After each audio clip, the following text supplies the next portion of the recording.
I'm Mona Austin, and today in conversation with me, I have Mr. Greg Jackson. He is the Deputy Director of the White House Office of Gun Violence and Crime Prevention. And today we're going to get an update on the progress of this office, which is relatively newly established. Thank you and welcome, Mr. Jackson. Yeah, thank you. Thanks for having me. Now, give us an update on where your office is in terms of the effort you had to duplicate offices like yours around the country so that resources are available to states. I was on a call where you talked about making those resources available and sort of having an all hands approach to reducing crime. What's the status update on that? Well, yeah, our office has been working tirelessly to identify and announce new resources to help address gun violence across the country. And earlier this year, late last year, now think about it, we announced $5.8 billion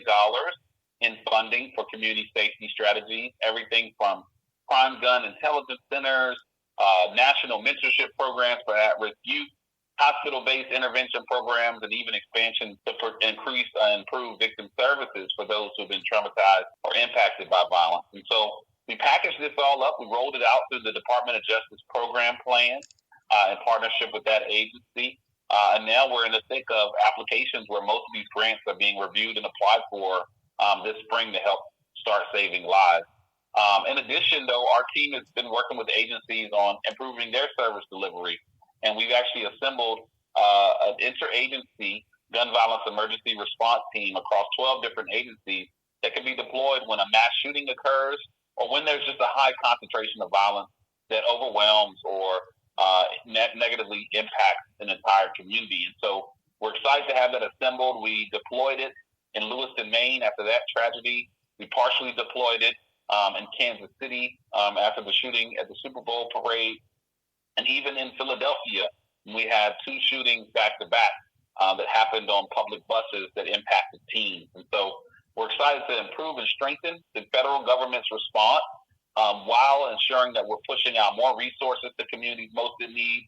And then what I'm most excited to share about later today is we're also taking huge steps to hold the gun industry and really the entire ecosystem of those who are selling guns for profit, holding them accountable and making sure that they're living up to the highest standard of responsibility needed to prevent future violence. We're certainly going to talk about that. I thought we'd start, though, with what's happening around the country after gun violence and mass shootings have been normalized for the last several years, and in particular, after the FBI released data from 2023 saying that crime overall has dropped in the United States. So I wanted to begin by talking about the effectiveness of your office and how much your office attributes this decline in the crime rate to having established, having a presence like yours. How much do you think you are being effective, if you can rate that? Maybe talk about how there's been a difference since after your office came. Do you take any credit? Definitely. The Biden-Harris administration, when we took office, we saw some of the highest levels of gun violence in American history. And throughout the COVID-19 crisis and through our previous administration's tenure, gun violence was skyrocketing through the roof. And so we took immediate action.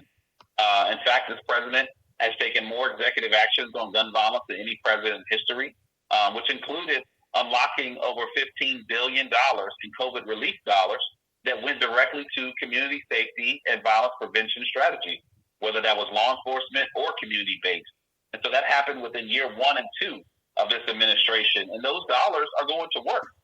They're investing in street outreach. They're investing in violence intervention programs. They're strengthening our law enforcement and our ability to close homicides. And we know that those dollars directly have had a huge impact. We've also passed the first law on gun violence in 29 years with the Bipartisan Safer Community. And there are clear regulations in there that have changed how America deals with gun crimes. For the first time, gun trafficking is now a felony offense.